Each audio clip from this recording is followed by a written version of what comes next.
இந்திய பெருங்கடல் அப்படின்னு சொல்லும்போது இந்தியாவின் வர்த்தகம் அது ஏற்றுமதியாக இருக்கட்டும் இல்லைனா இறக்குமதியாக இருக்கட்டும் அதில் 97% இந்திய பெருங்கடல் வழியாகத்தான் நடைபெற்று கொண்டிருக்கிறது. தென் சீன கடல் அப்படின்னு சொல்லும்போது அங்கே சீனாவுக்கும் இந்தோனேஷியாவுக்கும் என்னமோ பிரச்சனைன்னு சொல்லி ஈரான் அந்த சமயத்தில் நம்ம பேசிகிட்டு இருந்தோமே, அதுக்கு அப்டேட் என்ன? இந்த ஒரு கேள்வி நம்ம மனசில் வரணும்.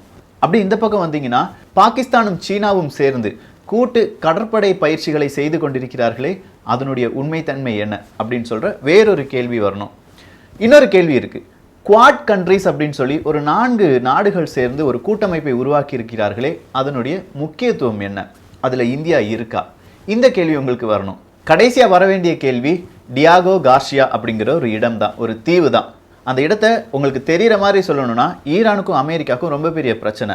அந்த நேரத்தில் அமெரிக்கா என்ன செஞ்சாங்க, அவங்களுடைய B-52 என்கிற ஒரு விமானத்தை, குண்டுகள் பொழியக்கூடிய ஒரு விமானத்தை இந்த டியாகோ கர்சியா என்கிற ஒரு நிலப்பரப்பில் நிறுத்தி இருந்தது. அது இந்திய பெருங்கடலில் தான் இருக்குது. ஸோ இந்திய பெருங்கடல், தென்சீன கடல், பாகிஸ்தானும் சீனாவும் கூட்டு கடற்படை பயிற்சியில் ஈடுபட்டு இருப்பது அரேபிய கடல். இது எல்லாத்துக்கும் என்ன சம்பந்தம் இருக்குது? ரொம்ப கன்ஃபியூஷனாக இருக்கா? கண்டிப்பாக இந்த பதிவு உங்களுக்கு கன்ஃபியூஷனே கொண்டு வராது, ரொம்ப பெரிய தெளிவை ஏற்படுத்த போகிறது. அன்பு தமிழஞ்சங்களுக்கு தமிழ் பொக்கிஷத்தின் வணக்கங்கள்.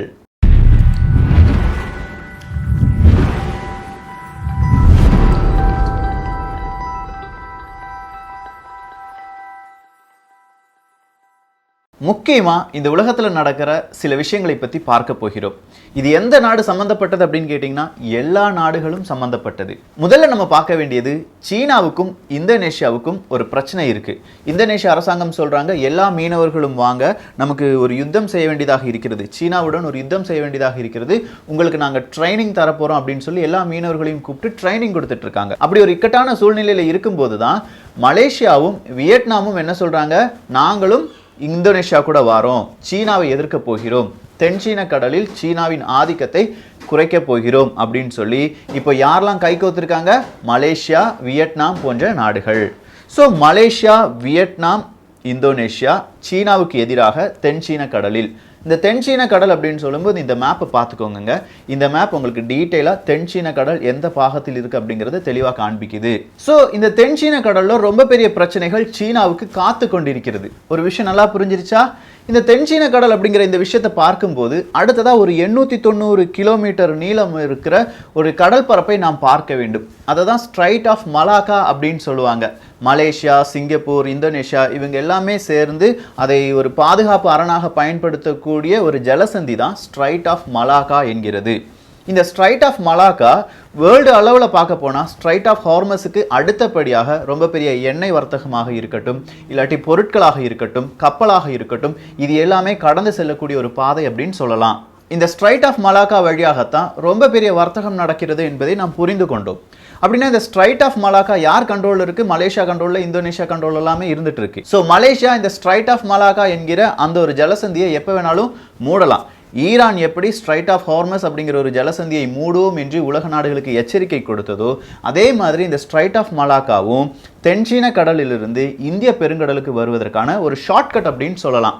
இந்த ஷார்ட்கட்டை மூடிட்டாங்கன்னா சீனா இப்போ இந்திய பெருங்கடலை எப்படி வந்தடையும்? இதுதான் சீனர்களுக்கு இடையே இருக்கும் மிகப்பெரிய ஒரு கேள்வி. இந்த மேப்லாம் பார்க்கும்போது உங்களுக்கு தெரியும், அதில் ஒரு பிங்க் கலரில் நான் ஒரு ஆரோ மார்க் காணிச்சிருக்கேன் பாருங்க, அதுதான் ஸ்ட்ரைட் ஆஃப் மலாக்கா. ஸோ இது வழியாக இந்த சிங்கப்பூரில் வந்து நேராக மலேசியாக்குள்ளோடி வந்து அப்படியே நீங்கள் இங்கே வந்தால் தான் இந்தியன் ஓஷன், இந்திய பெருங்கடலை அடைய முடியும். சீனாவுக்கு இது ரொம்ப பெரிய வருத்தத்தை தருகிறது. என்னடா தென்சீன கடலில் இவ்வளோ பெரிய பிரச்சனை ஓடிட்டு இருக்கு, ஸோ நம்ம எப்படியாவது இந்திய பெருங்கடலை அடைய வேண்டும் என்றால் வேறு வழி கண்டுபிடிக்கணும், இதற்கு எந்த நாடு நமக்கு உறுதுணையாக இருக்கும் அப்படின்னு தேடி பார்க்கும்போது பக்கத்திலே இருக்குது பாகிஸ்தான். பாகிஸ்தான், சீனா ரொம்ப பெரிய நட்பு நாடுகள். இப்போ என்ன சொல்லிட்டு இருக்காங்கன்னா அவங்கள அயன் பிரதர்ஸ் அப்படின்னு சொல்கிறாங்க. அந்த அளவுக்கு அவங்களுடைய அந்த வர்த்தகமாக இருக்கட்டும், இல்லாட்டி கூட்டு இராணுவ பயிற்சிகளாக இருக்கட்டும், எல்லாமே ரொம்ப பெரிய முக்கியத்துவம் அடைந்ததாக இருக்கிறது. ஸோ பாகிஸ்தான்கிட்ட சீனா சொல்கிறாங்க, உங்கள் நாட்டில் நான் ஒரு குவாடர் அப்படிங்கிற ஒரு கப்பல் துறைமுகத்தை கட்டிக்கொள்கிறேன், அந்த துறைமுகத்துக்காக நான் $60 பில்லியன் அமெரிக்க டாலர் தரேன், அதை ஸ்ட்ரிங் ஆஃப் பேர்ல் அப்படின்னு சொல்லுவாங்க, ஒன் பெல்ட் ஒன் ரோட் அப்படிங்கிற இனிஷியேட்டிவ்ல சொல்லுவாங்க. இப்படி நிறைய விஷயத்தில் இவங்க இன்வெஸ்ட் பண்ணுறாங்க குவாடர் அப்படிங்கிற அந்த துறைமுகத்திற்கு. ஸோ குவாடர் துறைமுகம் வர வந்தாச்சு. இந்த குவாடர் துறைமுகம் இருப்பது எங்க? அரபிக்கடலோரம். இந்த அரபிக்கடலிலிருந்து நேராக நம்ம எங்கே வந்துடலாம்? இந்தியன் ஓஷன், இந்திய பெருங்கடலுக்கு வந்துடலாம். ஆனால் நம்ம இந்த மேப்பை பாருங்களேன், குவாடர் அப்படிங்கிற அந்த நிலப்பரப்புக்கு வந்த பிறகு அடுத்ததா இந்த சீன ராணுவத்திற்கு இல்லாட்டி சீனாவின் கப்பற்படைக்கு ஏதாவது ஒரு ஃபியூவலிங்கா இருக்கட்டும் இல்லாட்டி வெப்பன்ஸை ரீஅலோகேட் பண்றதா இருக்கட்டும், இதற்கெல்லாம் வேறொரு இடமும் தேவைப்படுகிறது. அதற்காக அவங்க கண்டுபிடிச்ச இடம் தான் ஆப்பிரிக்கா அப்படின்னு சொல்லலாம். ஆப்பிரிக்காலையும் இந்த ஒன் பெல்ட் ஒன் ரோட் அப்படிங்கிற இனிஷியேட்டிவ் வழியாக ரொம்ப பெரிய தொகையை யார் செலவழித்துக் கொண்டிருக்கிறார்கள்? சீன அரசாங்கம் செலவழித்துக் கொண்டிருக்கிறது. அதன் காரணமாக இப்போ சீனாவுக்கு அங்க ஒரு பேஸ் கிடைச்சிருக்கு, ஒரு துறைமுகம் கிடைச்சிருக்கு. அந்த துறைமுகத்தின் பெயர் ஜிபவுட்டி அப்படின்னு சொல்லுவாங்க. ஸோ இந்த ஜிபவுட்டி வழியாக அவங்க என்ன செஞ்சுக்கலாம்? மறுபடியும் ரீஃபியூவல் பண்ணிக்கலாம். இந்த ஜிபவுட்டி மட்டும் கிடையாது, நீங்க இந்த இமேஜ்ல பார்க்குற அந்த ரெட் சர்க்கிள் எல்லாமே, அந்த சிகப்பு கலர்ல இருக்கிற அந்த வட்ட வடிவாக இருக்கும் எல்லாமே இப்போ சீனாவுக்கு துறைமுகங்களை கொடுக்கும் இல்லாட்டி சீனாவின் கப்பற்படையை நிறுத்த அனுமதி கொடுத்திருக்கும் நாடுகள் என்று சொல்லலாம். சோ இந்த நாடுகள் எல்லாமே நீங்க கனெக்ட் பண்ணி பார்க்கும்போது நேரா சீனால இருந்து அப்படியே வந்தீங்கன்னா பாகிஸ்தான், அரபிக்கடல், அப்படியே இந்திய பெருங்கடல், இதை முழுவதுமாக இப்போது சீனா என்பது ஆக்கிரமிக்க தொடங்கி இருக்கிறது. இதன் ஒரு கட்டமாகத்தான் இப்ப என்ன செஞ்சிட்டு இருக்காங்க? சீனாவும் பாகிஸ்தானும் ரொம்ப பெரிய அளவுல ராணுவ கூட்டு பயிற்சியில் ஈடுபட்டு கொண்டிருக்கிறார்கள். அதை என்ன சொல்லியிருக்காங்க? சி கார்டியன் 2020 அப்படின்னு சொல்லியிருக்காங்க.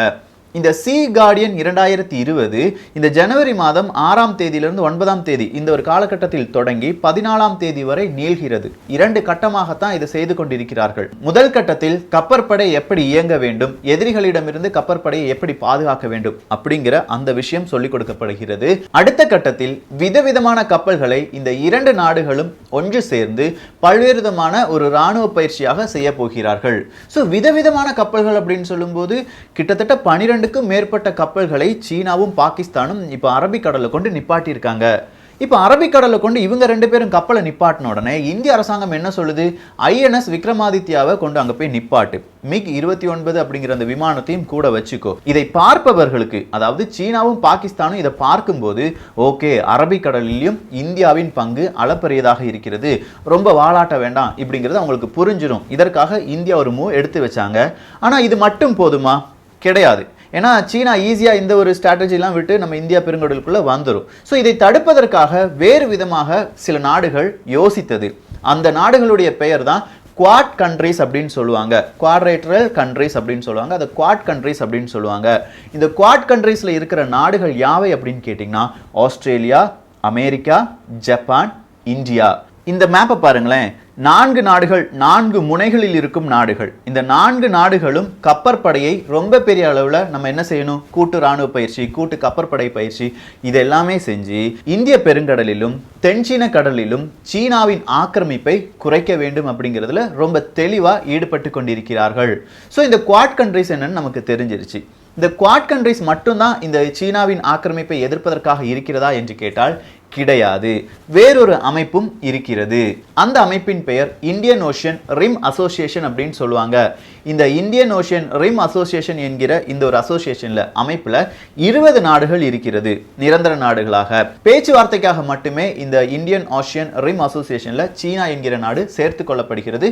சும்மா உப்புக்கு சப்பா அப்படின்னு நம்ம சேர்த்து வச்சிருக்கோம். ஆனா இதுல முக்கியமான முடிவுகளை யார் எடுப்பாங்க? இந்தியா என்கிற நாடு தான் எடுக்கும். சோ இந்த இந்தியன் ஓஷன் ரிம் அசோசியேஷன்ல எந்தெந்த நாடுகள் இருக்கிறது அப்படிங்கிறத இந்த புகைப்படம் பார்த்தால் உங்களுக்கு தெரிந்துவிடும். சரி, சீனா பெல்ட் அண்ட் ரோடு இனிஷியேட்டிவ் வழியாக ரொம்ப பெரிய துறைமுகங்களை கென்யா, ஆப்பிரிக்கா, பாகிஸ்தான்லாம் கொண்டு நிறுவி விட்டார்களே, அப்படின்னா இந்தியா இதை எப்படி சமாளிக்க போகிறது? இந்த கேள்விக்கான பதில் இந்த புகைப்படத்தில் ஒளிந்திருக்கிறது. இந்த மேப்ல ஆரஞ்சு கலர் ஸ்டார் உங்களுக்கு தெரியுதா? இந்த ஆரஞ்சு கலர் ஸ்டார் மடகாஸ்கர்ல இருக்கு, மொரீஷியஸ்ல இருக்கு, சிலி அப்படிங்கிற ஒரு நாட்டிலையும் இருக்கு. இதெல்லாமே இந்தியா லிசனிங் பாயிண்ட்ஸ் அப்படின்னு சொல்லுவாங்க. இங்க இந்தியாவின் கப்பலை நிறுத்தி அங்க தேவையில்லாத அசம்பாவிதமான வேறு ஏதாவது கப்பல் வருகிறதா, ஏதாவது ராணுவ நடவடிக்கைகளில் ஈடுபட வேண்டுமா, இதை எல்லாமே யார் கவனிக்கலாம்? இந்தியா கவனிக்கலாம். அதுல வேறொரு ஸ்டார் இருக்கு பாருங்க, டியாகோ கர்ஷியா. இந்த டியாகோ கர்ஷியால தான் கடைசியா ஈரானுக்கு எதிராக அமெரிக்கா B-52 அப்படிங்கிற பாம்பர் விமானத்தை நிறுத்தி இருந்தது. இங்க இருந்து, அதாவது இந்த டியாகோ கர்ஷியா அப்படிங்கிற அந்த நிலப்பரப்பில் இருந்து ஈரான் என்பது ஒரு ஸ்ட்ரைட் பாயிண்ட் தான். ஸோ அந்த இடத்துல விமானத்தை நிறுத்தி வைத்தால் ஈரானை தாக்குவதற்கு எளிதாக இருக்கும் அப்படின்னு சொல்லி தான் அமெரிக்க ராணுவம் B-52 என்கிற விமானத்தை அந்த இடத்துல நிப்பாட்டி வச்சிருந்தாங்க. சீனாவும் பாகிஸ்தானும் செய்யும் இந்த கூட்டு கடற்படையை பற்றி இவ்வளவு விவரமா நம்ம ஏன் பார்க்கணும் அப்படின்னு கேட்டிங்கன்னா, நான் சொன்ன அந்த ஸ்ட்ரைட் ஆஃப் மலாக்கா எப்போ வேணாலும் க்ளோஸ் பண்ணலாம். அரபிக்கடலுக்குள்ள வந்தாதான் இந்திய பெருங்கடலுக்குள்ள வர முடியும். ஸோ அரபிக்கடலில் நிலவக்கூடிய தன்மைகள் என்ன, எந்தெந்த பயணங்கள் எப்படி மேற்கொள்ள வேண்டும், இது எல்லாமே பாயிண்ட் பண்றதுக்காகத்தான், குறிப்பெடுப்பதற்காகத்தான் சீனா ரொம்ப பெரிய அளவில் இது ஒரு தொடர் ஆபரேஷனா செஞ்சுட்டு இருக்காங்க. போன வருடமும் செஞ்சாங்க, இந்த வருடம் இது 2 நிலையாக செய்யப்படுகிறது. அடுத்ததான் இந்த வருடத்துக்கு பிற்பகுதியில் கொஞ்சம் விஷயங்கள் செய்ய போறோம்னு சொல்லியிருக்காங்க. இப்படி சீனா இந்த கூட்டு கடற்படை ஒத்திகைக்கு ரொம்ப பெரிய முக்கியத்துவம் கொடுக்குறாங்க. இந்த முக்கியத்துவம் அப்படின்னு சொல்லும்போது இதற்காக ஒரு வெப்சைட்டை தொடங்கி, அந்த வெப்சைட்டினுடைய பெயர் navi.81.cn அப்படிங்கிறது தான். இந்த வெப்சைட்ல சீன கடற்படை என்னென்ன செய்து அதை எந்த விதத்தில் பார்க்க வேண்டும், எந்த நாடுகளுக்கு எந்த மாதிரியான நன்மைகள் கிடைக்க போகிறது இப்படிங்கிறத டீட்டெயிலாக சொல்லியிருக்காங்க. ஸோ இப்படி டீட்டெயிலான ஒரு ஸ்டடி நடத்தி அங்க இருக்கிற நிறைய புகைப்படங்களை எடுத்து எந்தெந்த இடத்தில் ஒரு போர் வந்தால் எந்த இராணுவத்தை எப்படி நிறுத்த வேண்டும் இதெல்லாமே கரெக்டா பாயிண்ட் அவுட் பண்ணிட்டு இருக்காங்க சீனர்கள். இதை தடுப்பதற்காக இந்தியாவும் பல்வேறு விதமான ஜாயிண்ட் ஆபரேஷன்லாம் ஈடுபட்டு கொண்டிருக்கிறார்கள். அதை பற்றி வேறொரு டீட்டெயிலாக நம்ம வேறு விஷயங்கள் படிக்கும்போது பார்க்கலாம். சரி, அப்படின்னா சீனா இதே மாதிரி முந்தைய நாட்களில் போன வருடத்தில் அதற்கு முன்பாக செய்திருக்கிறார்களா, கூட்டு இராணுவ பயிற்சி கூட்டு கடற்படை பயிற்சியில் ஈடுபட்டிருக்கிறார்களா என்று கேட்டால் ரொம்ப பெரிய அளவில் ஈடுபட்டிருக்கிறார்கள். முக்கியமாக நம்ம கவனிக்க வேண்டியது பீஸ் 2019 அப்படிங்கிற ஒரு ஆபரேஷன்.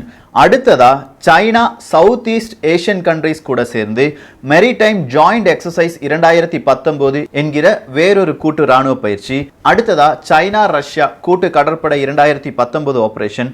அடுத்ததா சைனா ரஷ்யா சவுத் ஆப்பிரிக்கா, இந்த 3 நாடுகள். கடைசியா சைனா ரஷ்யா ஈரான். போன நவம்பர் டிசம்பர்ல நடந்தது தான் இந்த சைனா ரஷ்யா ஈரான் இந்த கூட்டு கடற்படை பயிற்சி அப்படின்னு சொல்லலாம். இந்த சைனா ரஷ்யா ஈரான் கூட்டு கடற்படை பயிற்சியும் அமெரிக்காவுக்கு பெரிய ஒரு எச்சரிக்கையாக இருந்தது. இந்தியாவுக்கும் அது சின்ன சின்ன பிரச்சனைகளை ஏற்படுத்தியது. ஆனா இந்த இடத்துல வேறொரு விஷயத்தையும் நம்ம கவனிக்கணும். சீனாவுக்கு எதிராக தான் இந்தியா பல நிலைப்பாடுகளை எடுக்கிறதே தவிர ரஷ்யாவுக்கு எதிராக எந்த ஒரு நிலைப்பாட்டையும் இந்தியா எடுத்தது கிடையாது. அதற்கு ஒரு எக்ஸாம்பிள் சொல்லணும்னா, இந்தியாவிலிருந்து ரஷ்யா வரையாக ஒரு கடற்பாதையை உருவாக்க வேண்டும் அப்படின்னு சொல்லி கடைசியா ஒரு ஒப்பந்தத்தில் இந்தியாவும் ரஷ்யாவும் ஈடுபட்டது ஞாபகம் இருக்கலாம். இல்லாட்டி இந்தியாவின் பலம் என்ன அப்படிங்கிற ஒரு பதிவை நம்ம பதிவு பண்ணியிருந்தோம். அந்த பதிவை தேடி பாருங்க, இல்ல அதுக்கு லிங்க் நான் கீழே டிஸ்கிரிப்ஷன்ல கொடுக்குறேன், அதை பாருங்கள். கண்டிப்பா இந்தியா சீனாவுக்கு எதிராக ரஷ்யாவை எப்படி பயன்படுத்துகிறது என்பது தெரிய வரும். ரஷ்யாவை மட்டுமே கிடையாது, இந்தியா, ஈரான், ஆப்கானிஸ்தான் இந்த 3 நாடுகளும் கூட்டு கடற்படை பயிற்சியில் ஈடுபட்டார்கள். இந்தியா, ஆப்கானிஸ்தான், யுஎஸ், அமெரிக்கா இந்த 3 நாடுகளும் கூட்டு கடற்படை பயிற்சியில் ஈடுபட்டார்கள். இதெல்லாம் கொஞ்சம் கொஞ்சம் விஷயங்கள், ஆனால் நிறைய தெரியாத விஷயங்கள். கண்டிப்பா இந்த மாதிரியான இன்ஃபர்மேஷன் படிக்கும்போது தான் சரி நம்ம கொஞ்சம் சேஃபாக இருக்கும். நம்ம நாடு நிறைய விதத்தில் ஏதோ விஷயங்கள் செஞ்சிட்டு இருக்காங்க. பல உலக நாடுகள் கூட நம்ம என்ன செஞ்சிட்டு இருக்கோம், போட்டி போடுறோம், நட்பா இருக்கும், தேவையான விதத்தில் நம்ம ராஜதந்திரங்களை பயன்படுத்தி வருகிறோம் என்பதை தெளிவுபடுத்த முடியும். இந்த ஒரு காணொளி பற்றிய உங்களுடைய கருத்துக்கள் இங்கே வரவேற்கப்படுகின்றன. எல்லோரும் தமிழ் பொக்ஷத்தில் இணைந்திருங்கள். தமிழ் பொக்ஷம் சேனலை சப்ஸ்கிரைப் செய்யாத தோழர்கள் தோழிகள் தயவுசெய்து சப்ஸ்கிரைப் பண்ணிக்கோங்க. நல்லதை பகிர்ந்து நல்ல சமுதாயத்தை உருவாக்குவோம். நன்றி, வணக்கம்.